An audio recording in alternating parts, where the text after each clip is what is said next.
guys, this is me, Spot Burlva. Ching, ching, ching, ching. As you've heard, may nilagay tayo sa pangalan natin, which is Burlva, which means Burme sa Bulva. So, Burlva.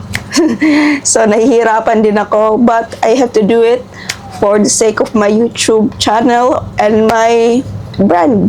Yan, nilagay natin yan para naman maging unique yung name natin dito sa YouTube, TikTok, at saka Facebook.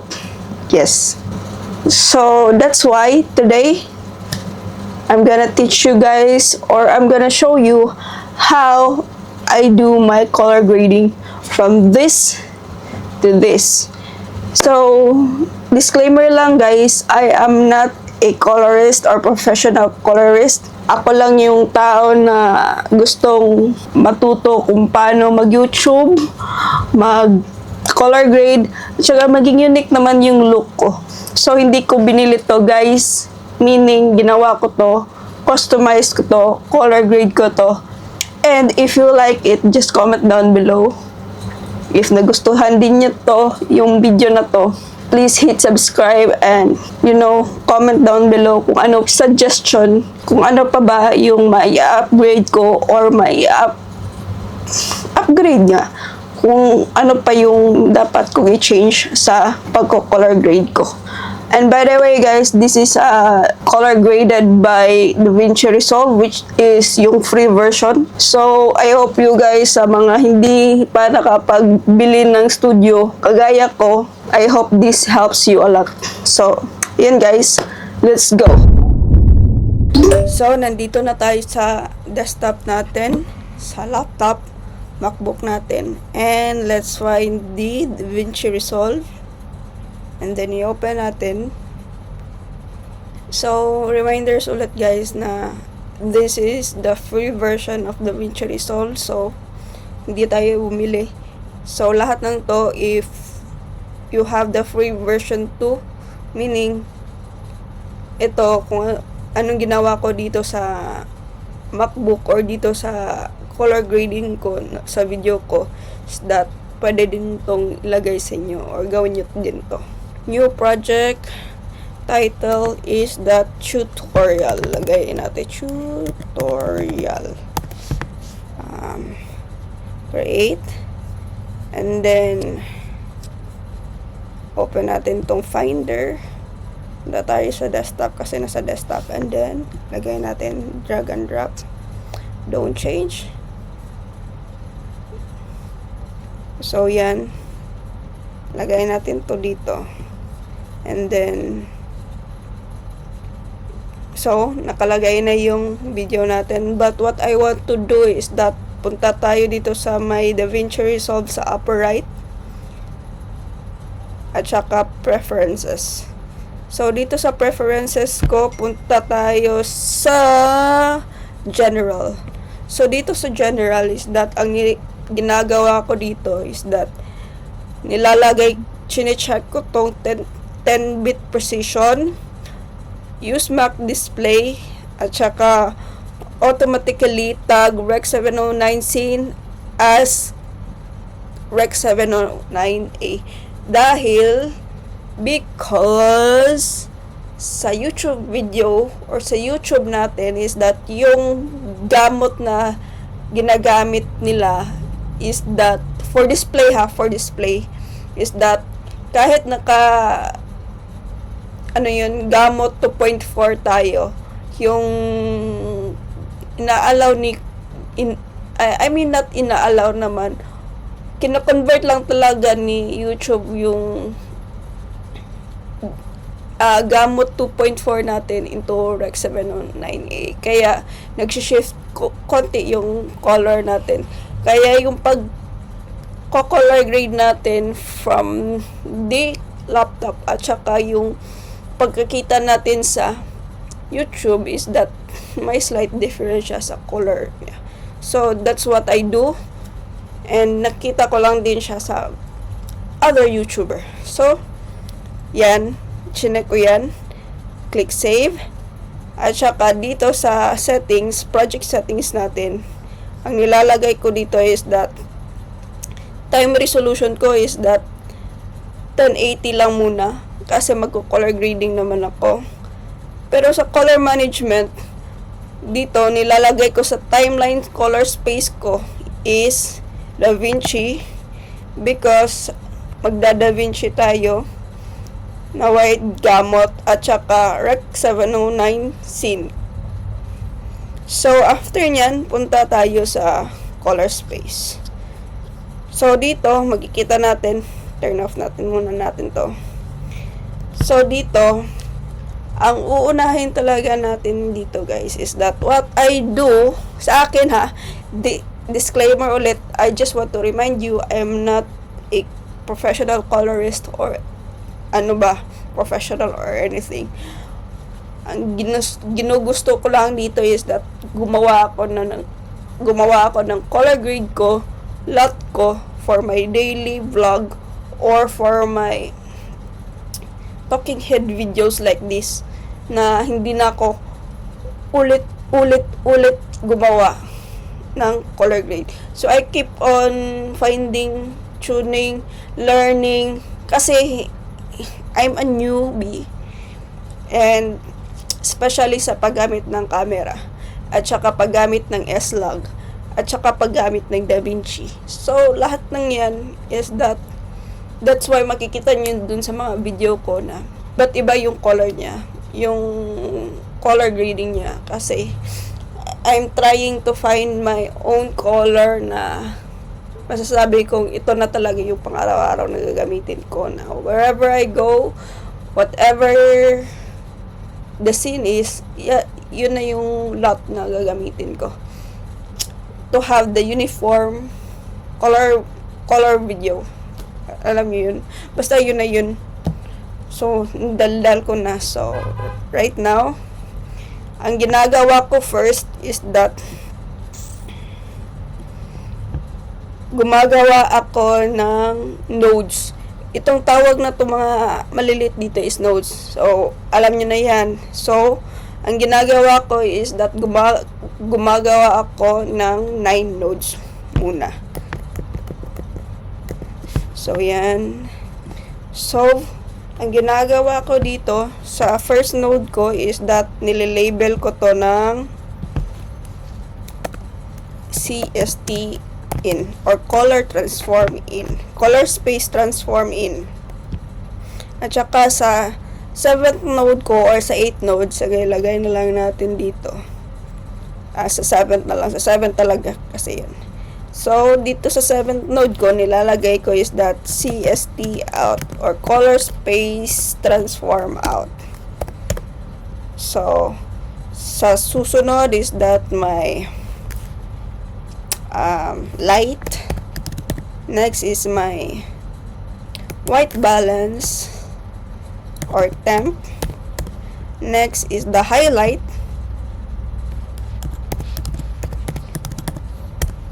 And then next is the curves. And tsaka next is the contrast, and sharp. So, yan talaga yung node 3 ko. So, sa CST in, ang ginagawa ko dito is that punta tayo dito sa color space transform. May pagkaano talaga ako eh. So, dito, drag natin to. So, makikita nyo yan. May drop down dyan. Lahat dito sa right side ng screen natin. So, yan. Ang ginagawa ko is nilalagay kong inputs color space ko, which is yung kung ano yung gamot na ginagamit natin dito sa sa camera natin, which is Sony S Gamut 3 at saka .cine ha, at saka yung anong ginamit natin na log footage, which is sa akin is S-Log 3. So next is that gusto natin siya i-edit sa DaVinci natin na wide gamut. So, lalagay natin DaVinci wide gamut at saka sa color space natin na DaVinci din intermediate. So, yan. So, as you can see, wala pa tayong masyadong nakikita. Dinadarken niya lang But what I like to do next is that not to touch anything first, but I want to go to CST out. So, dito sa CST out, color space transform ulit tayo para sa out natin, meaning yung loop natin papunta sa YouTube. So, DaVinci Wide Gamut. Tapos, next is DaVinci Intermediate. Because, sa nakita nyo, dito sa CSTE natin, nag-end siya. Nag-end siya dito sa DaVinci na dalawa na to, output natin. So, yung S-Log natin is kinonvert natin into sa DaVinci na color space natin, which is DaVinci Resolve yung gamit natin to have the wider possible range ng pwede natin na magiging flexible yung color space natin na pwede nating i-edit. At saka after nyan, from DaVinci Wide Gamut, gusto natin siya i-export into what color space. So, yung gusto natin natin dito i-adapt is that sa YouTube naman, sa YouTube, sa TikTok, sa Facebook, yun yung gusto natin na ilagay na doon natin gusto i-upload yung mga video or yung video na kino-color grade natin. But for me, itong video na to is that I want to allot this or to focus it more and to have the correct color space or color accuracy sa YouTube. Yun yung priority ko. I don't care anymore if sa TikTok, sa Facebook, or anywhere pa na social media platform. So, yung output color space natin is ginagamit ko is that Rec 709 and Rec 709. Yan yung ginagamit natin. As you can see, mas nagka-color siya, di ba? That way. So, hanapin natin yung video kung saan nasan tayo. Nasa sala lang tayo, man. So, yan. Yung naka-point ako sa inyo. And after that, pwede naman natin tong lagyan ng cinematic vibe looks to. But for me, I don't like anything more. So, dito na tayo sa light. So, let's close the effects. And this is where we gonna do our tricks. Bakit nasa gitna yung mga lights natin, temperature natin, or white balance natin, highlights? Because nasa gitna siya ng in at saka out. So, gusto natin, dito sa light, bakit ko break down ng ganito? Because break down natin siya dahil gusto natin siya na may arrangement. Meaning, kung gusto lang natin siya, like for this node, that if gusto lang natin yung light natin, yung mga lights sa harap natin, sa mukha natin, sa likod natin, yung ano pa ba yung dapat natin i-adjust na light, is that light lang talaga yung iano natin. Light or exposure, o kalimutan ko yung term. So, yung exposure natin is that exposure lang talaga itong nandito sa natin sa second node natin. At saka sa next naman is that white balance natin. Sa susunod naman yung highlights. Sa susunod naman yung curves, meaning I'll just explain it to you later. Contrast at sharpness. And for these nodes na 8 at saka 9 is that kung ano pa yung gusto natin i-enhance pa after this CST out. So, like, gusto pa ba natin i-enhance yung saturation at saka yung color natin or yung vibrance ng color natin. So, ayan. So, first, let's go to exposure. So, for this one is that as you can see, hindi siya maganda yung exposure natin. So, what we gonna do is that let's try to adjust this one. So, ang nandito is that yung primaries dito tayo. Lagyan natin ng buhay to. Lagyan natin ng shadows. Okay. Where are you? Sorry, wala kasing ano. Okay, -4. Let's see. That's good. At saka punta tayo sa HDR. gusto kong i-enhance yung black natin, dark side natin. So, negative 15. At saka yung shadow natin,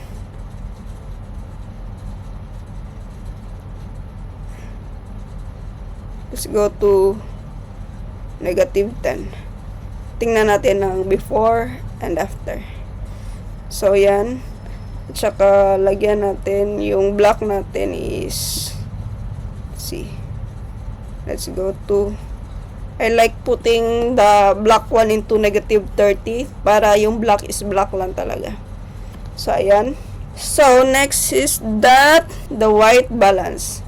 So, this one is that, kinorek na ko na yung ano na akin, yung white balance ko sa, before ko ni-record tong video na to.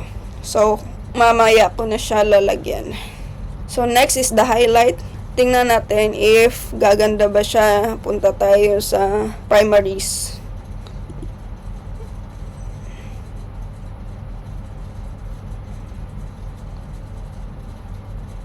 Let's lower it to negative 25. Okay, yan. Okay. Gusto ko yan.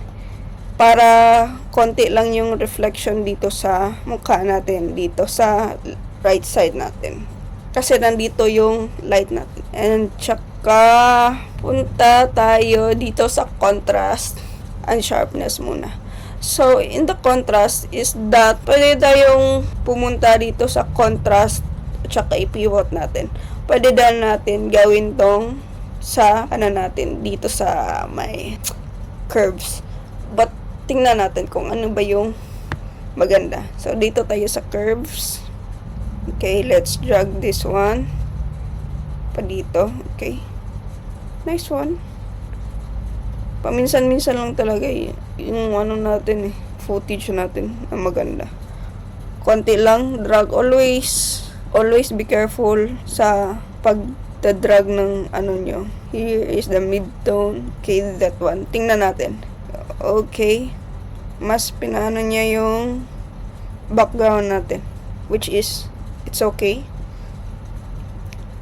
At least yung mukha natin hindi nag-blown out. At saka is yung sharpness natin. Let's try to decrease it if maganda. Let's try negative 15. Pwede nyo ding i-ano. Okay, para may glow effect siya. Nice. Next is, let's try to go to the curves. Dito sa curves natin is that pwede natin i-ano yung color natin. Yung, for example, let's break this down, this node 3, kasi it will get messy. So, dito sa curves is that what I mean is dito sa curves custom. Dito, pwede natin i-adjust tong curves, hue versus hue, hue versus sat, hue versus luminance, hue versus luminance versus sat, at saka sat versus sat, and sat versus luminance. So, yung ginagamit ko lang talaga masyado dito is that this hue versus sat. Kasi gusto ko lang i-enhance yung isang color sa ano dito sa video natin. So, dito is that I want to enhance this color red, which is my hat. So, dito, maglalagay tayo ng parallel node, which is ganyan. Option P.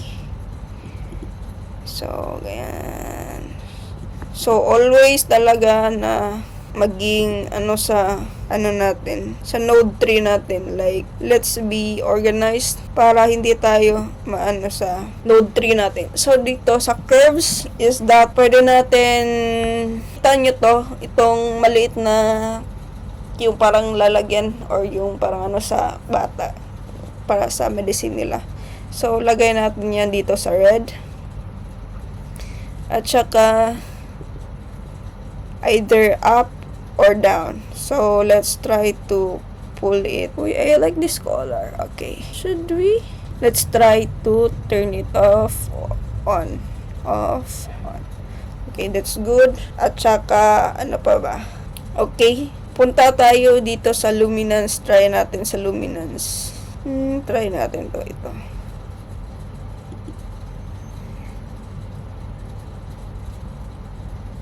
May nagbe-break ba? Always check if may nagbe-break ba sa ano natin. Okay, wala naman. Wala masyadong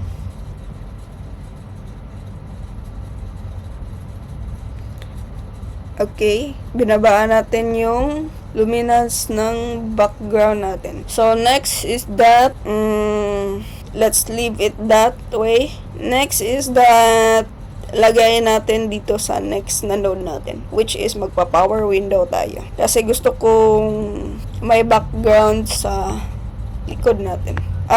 Like, i-ano natin yung background na, like, i-blur natin. So, punta tayo sa power window. So, yan. Lagay natin. Yan. Okay.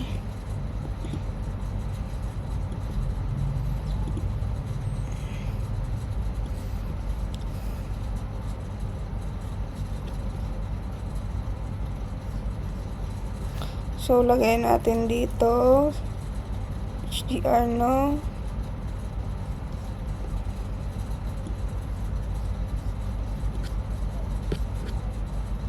Let's see.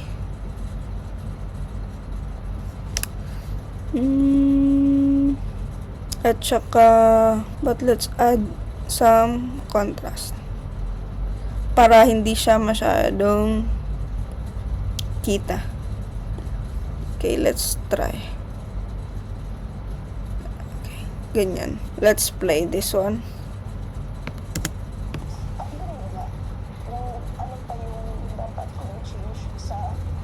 So, okay, let's try. Let's see. Yan, before and after. So, mas pinaano niya. But, yung background natin is naging harsher yung orange niya. Kasi, inano natin yung contrast. So, what we gonna do is that let's try to reduce the saturation. And, let's try to make to 40. Let's try. At saka, let's add a little shadows. Okay, negative 20. And let's try to reduce the color. Okay? At saka, gusto natin, lagyan natin siya ng color konti.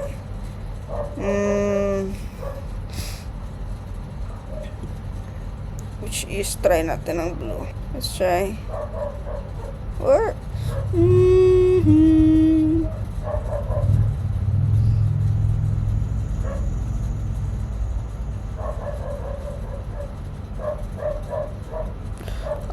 I think, wag muna. Okay, dyan muna.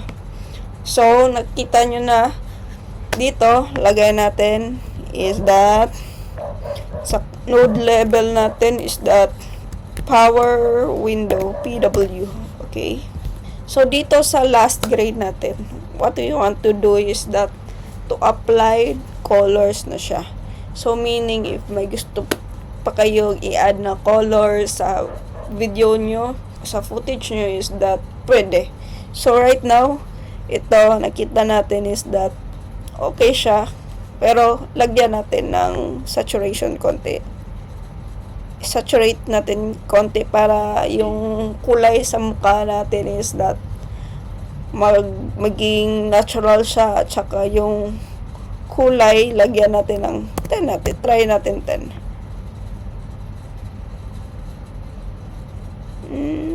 Okay, that's good. 10 color. So, ito.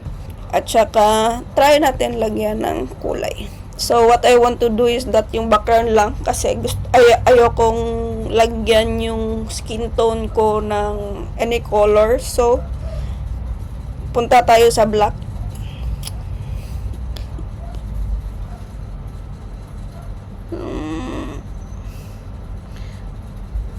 Okay, wag sobra. At saka sa dark side natin. Ang hirap pag walang, as you can see, nag-shift yung background natin. Okay. Lagyan natin ng green or tealy color. Okay. Para parang cinematic. At saka, tingnan natin sa shadow. Baka naman. What do you think? I think I'll pass that. So, okay, yan. So, nilagyan natin yung background natin ng yung black natin into bluish, at saka yung dark side natin into teal. Nakita nyo yun, itong nasa likod ko, naging tealy siya, at saka so dito, as you can see, dito sa last node natin, ang ginawa natin is that first, nimprove muna natin yung saturation into 55. Konti lang kasi ayaw naman natin mag-overblown yung mga colors natin. At saka, next is that the color boost para mas gumanda yung colors niya, meaning yung vibrance niya is that mag-pop up talaga yung color. Tsaka after nyan, ang gusto natin, hindi lang color orange yung motif natin sa video natin, hindi lang siya yung suot natin na red, tapos yung black, at saka yung kulay dito. So what we want to have here is the cinematic look natin na ano natin sa likod natin, which is ito. What I did is that nilagyan ko yung black side niya ng maging bluish to konti, at saka ito dito, itong mga dark side nito, at saka konti dito is that nilagyan natin ng teal dito. Makikita nyo naman yan dyan sa slide. At saka next is that yung shadows natin is that nilagyan natin ng orange para hindi naman ma-neglect yung orange natin na background. So with that, ang label natin is that color C-adjust talaga yung nilalagay ko dito. C-adjust. So, yan yung pinaka ko sa pagko-color grade ko. Simple lang kasi hindi naman need i-complicate yung color grading natin just because sinasabi nila nasa DaVinci Resolve ka. But what we want to accomplish with this one is that simplicity at saka yung accessibility ng anong kaya lang natin. So with this, I made my color grade accessible, simple, at saka alam mo yun, budget friendly lang kasi ang mahal ng DaVinci Resolve Studio. I hope you guys enjoy this video. So, let's review this. So, first, yung ginawa natin is that gumawa tayo ng 9 nodes. So, first, ito, CST in, color, space, transform in natin, kung ano yung nakaset sa camera natin, ilagay natin sa CST in, at saka i-convert natin siya into DaVinci na color space. Next, nilagay natin yung lights or yung exposure. So, ayun. Next is that nilagay natin yung light or exposure, in-adjust natin. At saka, next is yung white balance. So, wala na tayong nilagay dyan because ayokong lagyan siya ng overall color or i-adjust yung temperature ng overall frame ko.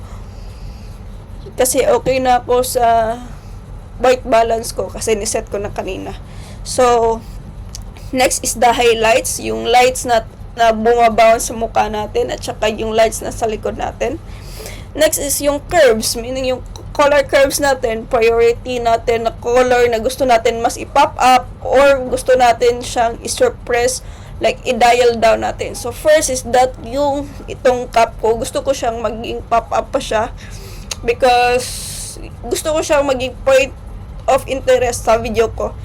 And next is that itong nasa likod, yung lights ko. So yan, nakita nyo yung luminance niya. So dito natin siya, punta tayo sa curves, dito sa hue versus loom. So yung luminance lang niya, denial down lang natin kasi sobrang taas or grabe yung spread ng lights niya. So sinopress natin siya, binaba natin yung luminance at saka yung contrast at sharpness niya. So dito natin inano pa din, pero dito sa for the contrast yung white, so yung overall niya hindi natin inano tong ibang color. So in overall natin siya from white at saka yung RGB niya. So next is that yung color transform out natin, color space transfer out natin, which is from DaVinci wide gamut into kung ano yung gamut na gusto natin or gamma yung gusto natin i-output, which is yung Rec 709, para ma-convert siya doon sa, adaptable siya doon sa gamma ng YouTube video natin or sa YouTube ni YouTube. So next is that naglagay tayo ng power window para kita nyo.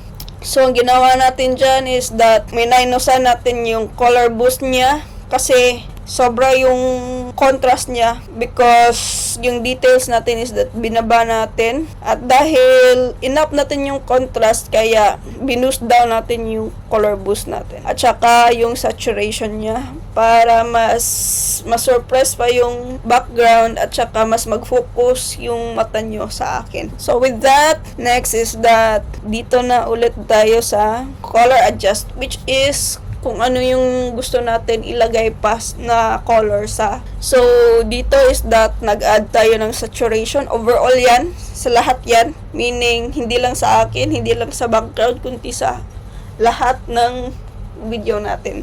So, dito is that nilagay ko inap ko yung saturation, inap ko din yung color ko, kaya color boost. At saka next is that sa HDR doon sa natin, sa dark side natin or sa mga shadows sa t-shirts natin if naka-black tayo. We want that color to be a true black to black or ano ba yan? Lagyan natin ng something color na color touches ba. So ayun, ang nilagay ko sa black is that nilagay ko sa blue para naman mag-away yung color at saka yung cool color niya. So blue at saka yung dark dito, ito kasi yun yung dark, yung parang shadow is that nilagyan natin ng teal color kaya makikita nyo may pagkatilish yung shadow ng orange natin at saka yung shadow talaga is that nilagyan din natin ng orange kasi para mag-blend yung